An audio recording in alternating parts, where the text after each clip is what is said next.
Let's go. Thank you, Ji.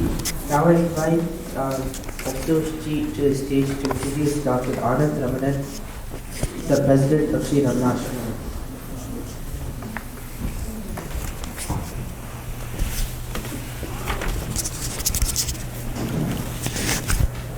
Thank you, buddy. Please, let's give another round of applause for our awesome children and PSA. Awesome. Thank you. Namo Ramana to all assembled devotees in Sri Bhagavan. My name is Santosh Vishwanathan. It is my honor to introduce Dr. Venkat Ramanan, also known as Anand to us. He's a distinguished physician, leader, devotee, and the president of Sri Ramanashram. He is a devoted custodian of our ashram. He has dedicated his life work to care for the spiritual center that is the sacred abode of our Guru, Sri Ramana Maharshi.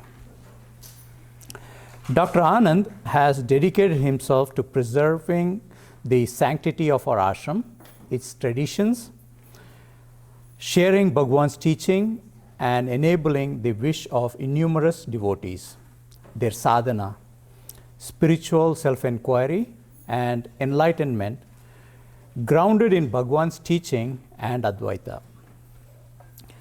Under Dr. Anand's leadership and with his servant leadership principles, our ashram will continue to be the center of peace, self-reflection, service, and spiritual enlightenment, welcoming devotees from the world over so they can connect to the essence of Bhagavan's teaching in a way of Bhagavan and in the warm embrace of Bhagavan.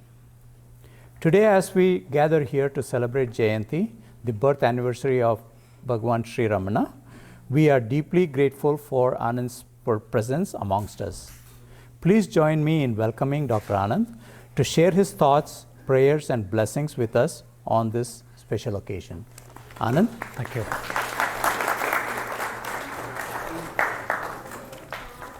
Thank you. Thank you.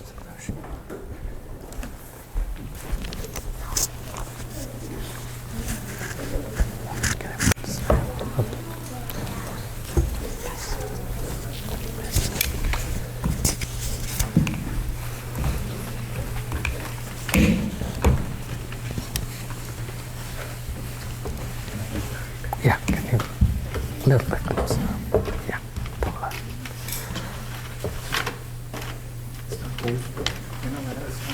No, it's already inside.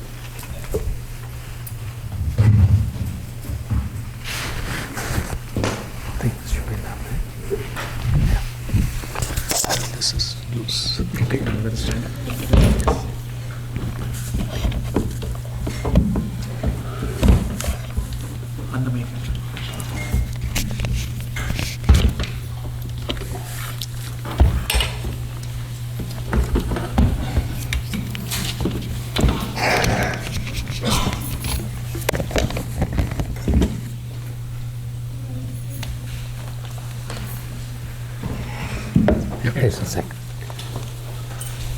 Om Namo Bhagavate Shri Ramanaya Antaryasya Bahir Vidutatimiram Jyotirmayam Shashvatam Sthanam Prapya Virajate Vinamatam Ajnanam Unmulayan Pashyan Vishmavapita Mullasati Yo Vishwasya Pare Paraha Tasmai Shri Ramanaya Loka Guruve Shokasya Hantre Namaha.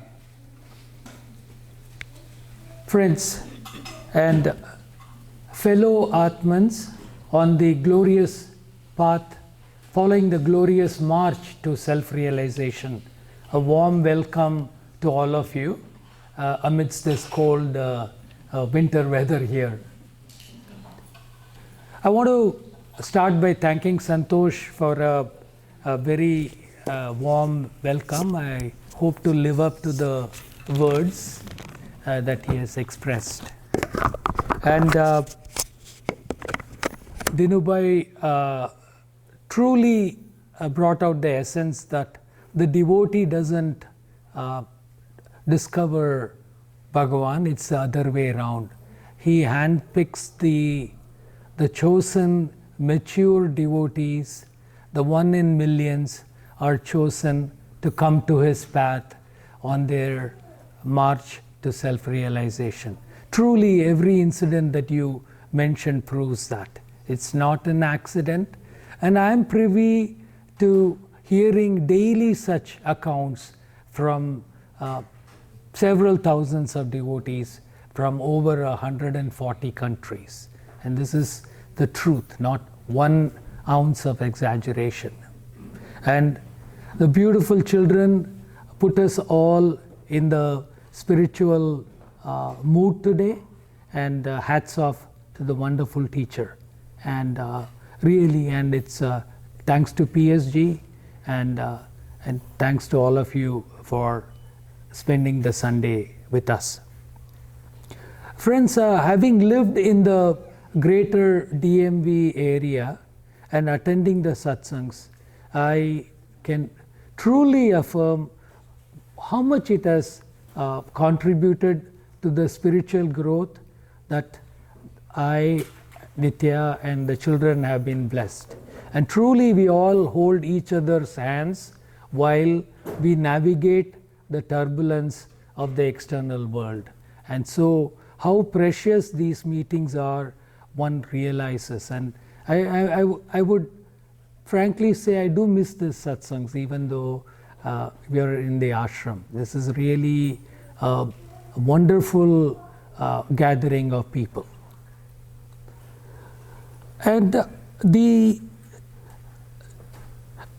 I cannot but remember the early 2000 when a few of us got together, and my gratitude to Mamta and Prakash, and then along with Uma and Santosh and Barbara, Peter, and Dr. Ravi Iyer, and then Vidya Venkat. We all got together and said we should start gathering on a more formal basis and enrich our spiritual journey. And today we can see what a growth this DC group has achieved. Really, really gladdens my heart, and I hope to be part of this celebration at least once a year.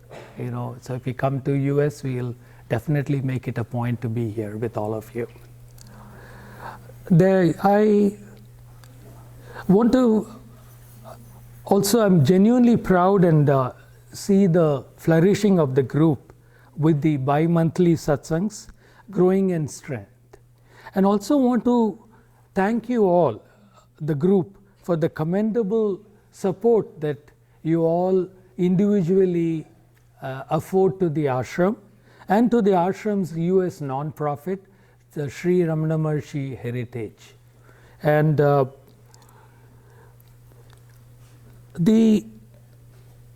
I will obviously leave out a few names, but want to thank Umaji and PS for their musical, adding musical value to our group, Kiran and others for their hard work. Vidya Venkat have been a personal friend, and I can just go on, but also I would be failing in my duty if I did not acknowledge Sri Pottaraju and his group of engineers who maintain the entire technology infrastructure of Ramanashram and the Sri Ramana Maharshi Heritage Center and its website.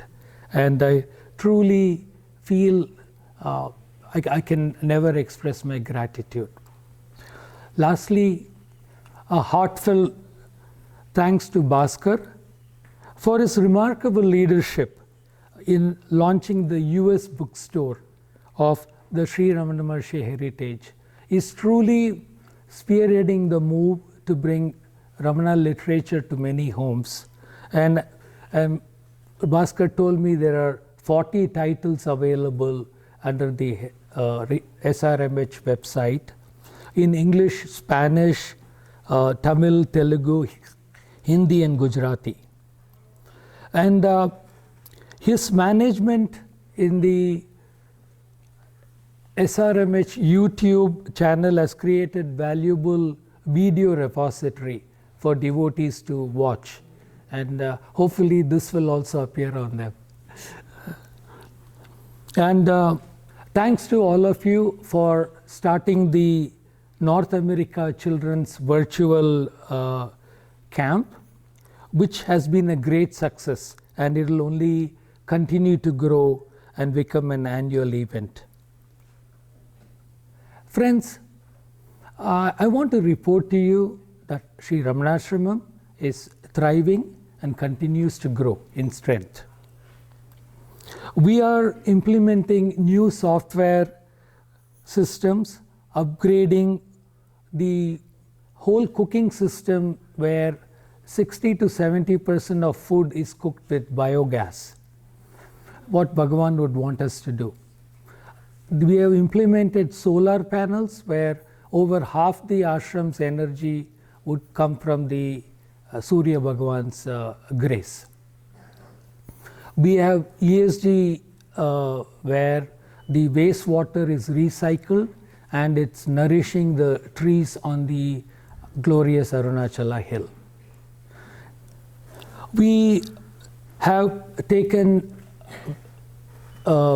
steps to enrich the meal, especially to bring more balance to the nutrition of the visiting devotees, and gradually adding more rooms to serve you all. As you are probably aware, our digital initiatives through the YouTube has been very warmly embraced by the devotees, with several thousand people virtually being present in the ashram both morning and evening. And the YouTube channel of the ashram has had over 10 million individual views. I mean, not that these things matter for Bhagavan, but for ordinary mortals, we like to know that we are on the right path.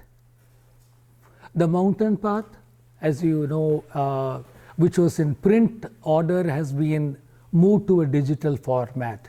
And I'd like to just point out a metric. Due to the pandemic, the print order had fallen to around 4,000 to 5,000 copies. But ever since we are giving it as a digital download, each copy is downloaded by 500,000 people. So it's almost, it's so gratifying that the literature is seamlessly can be transmitted all over the world. The Parayana apps, as you know, has been welcome, and we are also trying to have a new initiative of including AI apps where Bhagavan's teachings can be presented in the true and undiluted way to the devotees. The SRMH publishes biannual reports and all the initiatives, and thanks Bhaskar, the support both in terms of the technological way and the financial support is really, really appreciated. Now, I'm going to move from a Vyavaharika topic to Paramarthika world. For my talk today, I'd like to focus what is unique about Sri Ramana Maharshi and his teachings. Friends, having come to Bhagavan, sometimes rather easily, we lose sight of how privileged and chosen we all are. For we can only come to him from a tapas of many generations. So the blurriness of the modern world where we live, we lose focus of that. And I like to bring the focus to why this is important and how blessed we are and how we should further our connection with Bhagavan and his practices teachings to achieve the goal in hand. With every passing day, I feel blessed to be serve his ashram. His vision and clarity makes my life harmonious and full of purpose. And friends, it is the same for all of us. Following Bhagavan's teachings gives us immense clarity and gives us the highest, loftiest purpose in our earthly lives. It is easy to take Bhagavan as just another guru. As devotees, we know he is the incarnation of Sri Adi Shankaracharya, and he says so himself in the invocation slokas of his Tamil translations of Atma Bodham and Dakshinamurti Stotram. So we can ask ourselves today, why did Shankara come to us in the form of Sri Ramana Maharshi in the 20th century? I like to state 6 reasons and will share them with you today. Number 1, his path is open to everyone, including householders, like most of us. No other guru has said this with so much clarity and with so much authority. Bhagavan Ramana never asked devotees to renounce their lives as grihasthas. He was clear that this path is to strive to turn the mind inwards while discharging our duties at home and at work. He only asked us to do our activities, our karma, without a sense of doership and without identifying ourselves with the roles that we play in the world as that of a parent, a spouse, a doctor, engineer, boss, or subordinate. I'll quote Bhagavan's own words to explain this point. This is from Talks. Devotee, is it possible to enjoy samadhi while busy in the worldly work? Bhagavan, it is a feeling I work that is a hindrance.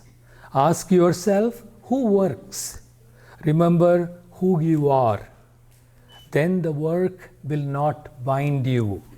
It will go on automatically. Make no effort either to work or to renounce. Your effort is the bondage. Your effort is the bondage. What is destined will happen. If you are destined to work, you will not be able to avoid it. You'll be forced to engage in it. So leave it to the higher power. It is not really your choice whether you renounce or retain. Bhagavan quotes the women in the village who carry jars of water on their heads, and while doing so they stop to talk, but at the same time they are very mindful and very careful of the pot of water on their head, keeping their mind on the water jar. Similarly, Bhagavan says when a sage engages in activity, his mind is always fixed in the self and his activity does not distract him. The second reason, friends, Bhagavan is categorical declaration that the only purpose of human birth is to attain the self. The only purpose of human birth is to attain self-realization.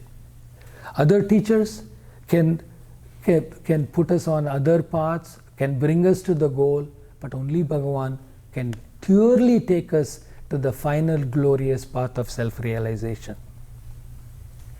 Bhagavan says that we need not engage in social service, puja or chanting just to attain the goal. He has categorically said, quote, your own self-realization is the greatest service you can render to the world. Everything else is just an aid in the pursuit of this ultimate goal. By trusting Bhagavan, we can save ourselves from the dangers of getting too engrossed in service or elaborate pujas, as we know that they only aid us to purify our minds in the final preparation for self-realization. The word is used as chitta shuddhi. Again, I'll quote Bhagavan's words from Kunji Swamigal's book. When Kunji Swamigal quotes, when I was attending to Sri Bhagavan, he would say frequently, quote, "It is no use saying I am serving Sri Bhagavan and I am dusting his bed and I have served him for so long, etc.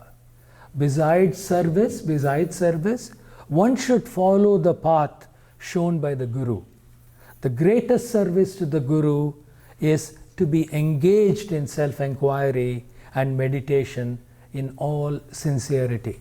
End of quote. Friends, the third reason. Bhagavan was always categorical that his path is not a new path. It is not a new path. He said in Tamil, again the translation, if the great seers had not uttered these truths, they wouldn't come out of this mouth. Periyorgal sollalena inda vaayila varadu. That was his clear words. There is a reason he translated the main works of Sri Shankara into Tamil, to show that self-enquiry is rooted in the tradition of our ancient Advaita Vedanta. So, this is not a new shortcut, this is not a cult. Bhagavan just revived the ancient path of self-enquiry and made it suitable for everyone to be practiced in the modern world and its ways. Arthur Osborne, again, who Dinubai was attracted, Dinubai to Bhagavan, quotes in that the same book, the other book, Teachings of Ramana Maharshi in his own words. Quote, "It is not a new method. Indeed, being the most direct method of all, it must be the most ancient.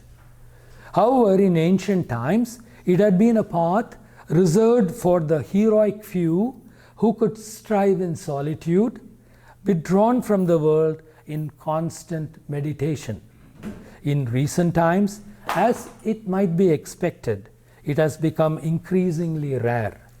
What Sri Ramana Maharshi did was to restore it in a new form, combined with karma marga in such a way that it could be followed seamlessly in the modern conditions of this modern world. Since this does not require any ritual or external outer forms of worship, in fact, it is the most ideal method of the needs of our times. And yet, it is not weakened or diluted by being adapted to the modern conditions of the life, but remains central and most direct." End of quote. Friends, the fourth reason, Bhagavan's insistence that there are no shortcuts on the path. Bhagavan was a stickler for discipline and self-effort. Even to the child widows, who were many, who worked in the kitchen around him, and again it was a revolution in 1920s for them to even come out of their house and to be living around men and to be taught the highest teachings of what was kept for a few. They were taught the same teaching by Bhagavan. And who had surrendered to him, he insisted that they follow the teaching through their own effort, even though he showered them with grace. He did not assure them any moksha or anything because they were in the ashram. And in fact, he was very strict with them. He said, you have to, after working in the kitchen and other things, you have to do your sadhana. There was no dilution saying, oh, you've served, you cooked the meal, you're feeding the devotees, you are assured of moksha. No. Everyone was told that they have to strive independently and do their own sadhana. And So this is in quite a contrast with what we hear everywhere, where at the end of a week some groups offer you and assure you higher moksha or something. But here everything, Bhagavan only has made the teachings very clear and open, but it is up to us to strive and to get the work hard to achieve the own sadhana ourselves. And again I'm going to quote Bhagavan's words, and this is from his sentinel work, Who Am I?, which he at the age of 21, with such wisdom, he was able to give to Shiva Prakasham Pillai. And Shiva Prakasham Pillai, again a very mature devotee, asked him, question is it not possible for God and Guru to effect the liberation of the soul? And Bhagavan says categorically, God and Guru will only show you the way to liberation. They will not by themselves take the soul to the state of liberation. In truth, God and Guru are not different. Just as the prey which has fallen into the jaws of the tiger has no escape, so those who have come within the ambit of the Guru's gracious look will be saved by the Guru and will not get lost. Yet, again I emphasize, each one should by his own effort pursue the path shown by God or Guru and gain liberation. One can know oneself only with one's own eye of knowledge and not with someone else's eyes. And Bhagavan quotes, does he who is Rama require the help of a mirror to know that he is Rama? End of quote. The fifth reason, and perhaps the most important thing in my opinion, Bhagavan boils the root problem to the I thought. Friends, for wherever we are, we cannot escape the I thought. It is like the shadow which follows us 24/7. So he says, attack that problem at the beginning itself. Don't wait for it to become strong and grow, but start your sadhana by attacking the root problem. He explains in numerous ways that all problems rise when the I thought arises, and that the only freedom we have is to turn inward and find the source of the I thought and see that when we search the phantom I thought, there is nothing like the I thought. It disappears. Tedinal otam pidikkum in Tamil. He says when you search, it runs away. Nobody is going to say that so clearly, that it's just an illusion of strength, that our ego exists and just is so strong. Because when we turn inwards and search with a keen mind, there is nothing like that. So there is nothing more liberating and empowering than these words.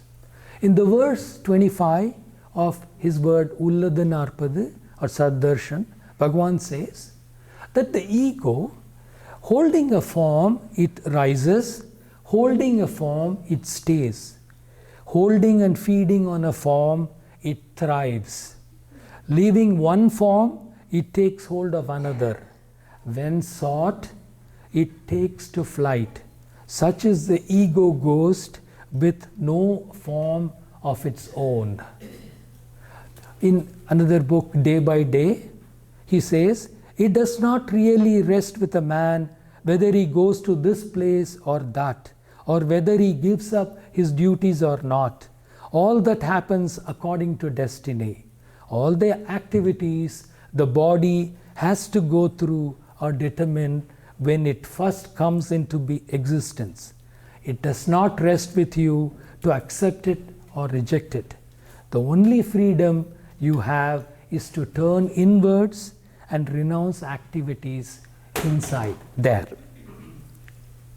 This may seem abstract, but I'd like to try to sum up how this can be. Suppose I give my daughter some work to do and she doesn't do it or keeps forgetting. Then it's natural for me as a parent to be dejected, especially if something spiritual or something I think is going to benefit was given to her. Now, this can fester on, but Bhagavan's method is not to let that go on. His method is to immediately ask me, who is this who is getting dejected? And then I'll say it is me, Dr. Anand, and I feel dejected because my daughter could be benefited doing this and she's not, then I should say, would I feel the same way if it were somebody else's son or daughter? So it is because of the adjunct that I put my role, my 2 cents, that I am the father and my actions will help my child, that creates this false expectation. So Bhagavan says, strip this I of this father adjunct and pull it away from the grip of the thought. Then I move on with no expectation anymore. So such is the power of his teaching, even in a simple day-to-day existence like this. Finally, Bhagavan's clear and satisfying definition of happiness. I think no spiritual book has defined happiness as clearly like our Bhagavan. And here is words again from a 21-year-old guru in his Who Am I? He says, happiness is the very nature of the self. Happiness and the self are not different. There is no happiness in any object of the world. We imagine through our ignorance that we derive happiness from external objects. When the mind goes out, it experiences only misery. In truth, when its desires are fulfilled, it returns to its own place and enjoys the happiness that is the self. Similarly, in the states of sleep, deep sleep, samadhi, and fainting, and when the object desired is obtained, or the object disliked is removed, the mind becomes transiently, I would say, inward turned and enjoys the happiness of the pure self. So Bhagavan says, under the tree, the shade is always present and pleasant. Out in the open, the heat is scorching. A person who has been going about in the sun feels cool when he reaches the shade. Someone who keeps on going from the shade into the sun and then back into the shade is a fool. A wise man stays permanently in the shade. Similarly, the mind of one who knows the truth does not leave Brahman. The mind of the ignorant, on the contrary, revolves in the world, feeling miserable, and for a little time returns to the Brahman to experience transient happiness. In fact, what is called the world is only a thought. What is called the world is only a thought. When the world disappears, that is, when there is no thought, the mind experiences happiness. And when the world appears, it goes through misery.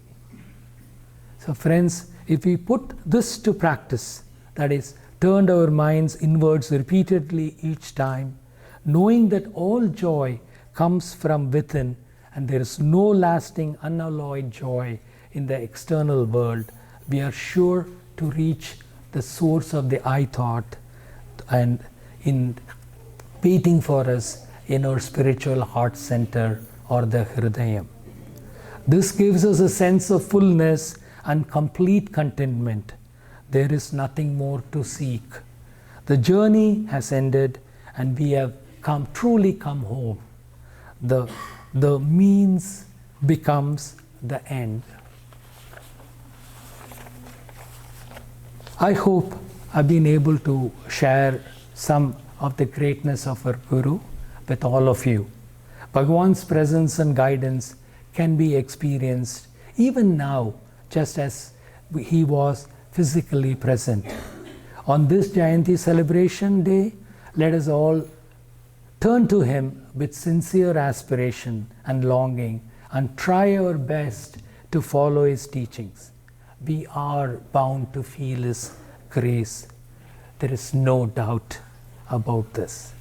Om Namo Bhagavate Shri Ramanaya. Thanks for your attention.